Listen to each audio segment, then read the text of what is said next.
You buy stock in a company with the expectation that the underlying business will perform well and drive up the share price.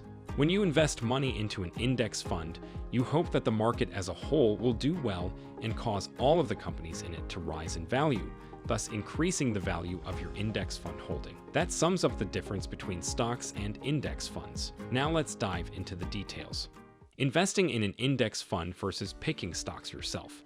Is it better to buy index funds, or can you at any point fabricate your own stock portfolio?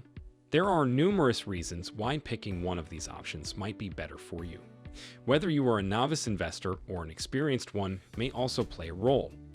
Welcome to my channel, the Taurus Treasury. To know about the stock picking versus index investing, watch this full video. If you like my videos, please hit the like button, subscribe, and click on the bell notification so you do not miss out on any opportunities. To figure out which choice suits you better, you must consider your acceptable level of risk and desirable level of returns. You will be able to choose your next steps from there. On the whole, take a look at this general comparison. What is an index fund? Here is the meaning and generally followed investment strategy of index funds. Meaning of index fund. An index fund is a type of mutual fund which designs a portfolio based on the composition of the chosen market index, like Sensex or Nifty 50. As per the index's stock constitution, index funds invest in stocks. The reason for replicating an index's stock composition is to try to replicate its performance. This comes at a minimal cost, considering that index funds are passively managed and do not require a fund manager to do the stock selection. Investing in index funds. Which kinds of investors invest into index funds? Investors who prefer predictable long-term returns and are generally risk-averse opt for index funds. Index funds are frequently preferred by investors who do not want to engage in extensive tracking. A Sensex or Nifty index fund is an option for investors who want equity exposure without the associated risks.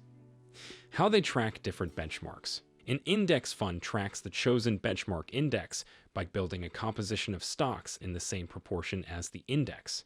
As a result, the index fund price rises in tandem with the index share price and vice versa. Since index funds track a benchmark index, these are called passively managed funds. Why investors prefer index funds? Because they permit ownership of a variety of stocks, investors prefer index funds. This outcomes in enhancement joined with lower risk and comes at a low cost. Because investors can change their mind at any time, index funds are also highly liquid. As a result, index funds considered to be better investment as compared to individual stocks for the majority of novice investors. What are stock investments? Let's now have a look at the meaning and strategy of stock investments, meaning of stocks. In basic terms, when an investor purchases stock in a company, they acquire a share, which is a small stake in the business.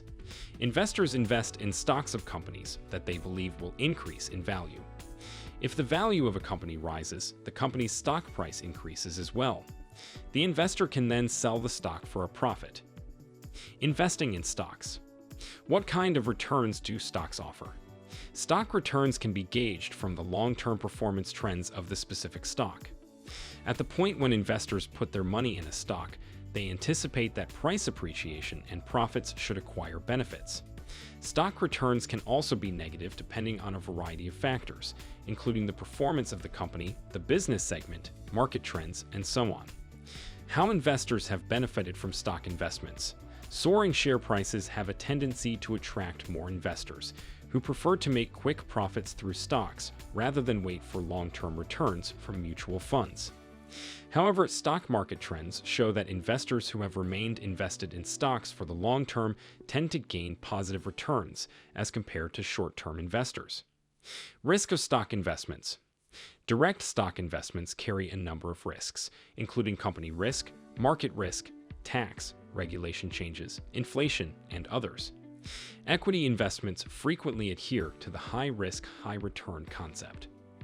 Requirements for stock investments. To trade stocks, investors need a demat account.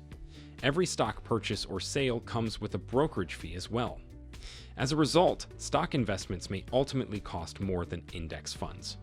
Prior to putting resources into stocks, financial backers should likewise measure their degree of aptitude with stock determination, else it can result in significant losses. Index funds versus stocks. Risk is the biggest difference between investing in stocks and index funds. Individual stocks typically exhibit significantly greater volatility than fund-based products, such as index funds. This can mean a greater opportunity for potential gain, but it also means considerably greater chance of loss. In contrast, an index fund's performance typically exhibits significantly fewer peaks and valleys due to its diversified nature. An index fund, like all fund-based products, has a large number of different assets in its portfolio. Rather than putting resources into only one stock, as you will with a stock, you are investing in dozens, if not hundreds, of stocks, bonds, and other assets. This indicates that even if one company loses value, another company typically makes up for it. Obviously, in the event that one company posts huge gains, those returns will be watered down by the rest of the portfolio as a whole. The diversification of an index fund depends on the nature of the fund itself. A fund that invests in the market as a whole will be more diverse than one that invests in a specific industry or market as a whole. You could, for instance, invest into an S&P 500 index fund and an index fund for the technology sector. When it comes to the stock market as a whole, it's easier for something positive or negative to happen to the entire stock market. An industry can dip or boom more easily than the whole market can slide into recession or surge. Choosing to invest in stocks versus index funds. For some, the disadvantage of index funds is that you don't have control over your individual holdings. You cannot customize the individual stocks in S&P 500 index funds, so you can only expect average returns. The personal satisfaction that comes from playing the stock market game is appealing to a large number of individual investors. Index funds are not the exciting way to beat the market, which is not something we support. Of course, anyone who buys stock knows that it's better to diversify your portfolio than to put all of your eggs in one basket. As a result, index funds are a good place to start for the majority of people, particularly new investors. In comparison to other investment vehicles, index funds can take away the stress of choosing specific stocks, and they usually cost less. From that point, you can begin figuring out how to pick individual stocks, maybe with the assistance of a financial advisor. At the end, an investor generally has the choice of actively being involved in an investment or being a passive investor. For higher returns, an active investor takes on the risk of stock selection. By avoiding risks associated with a company or industry, a passive investor seeks moderate low returns. Investors can determine their personal investment goals and choose between stocks and index funds by looking their respective strategies. That's all for today. Hope you enjoyed the video. If you have any questions regarding this, let us know in the comment section. Like and subscribe to the video, and don't forget to hit the bell button.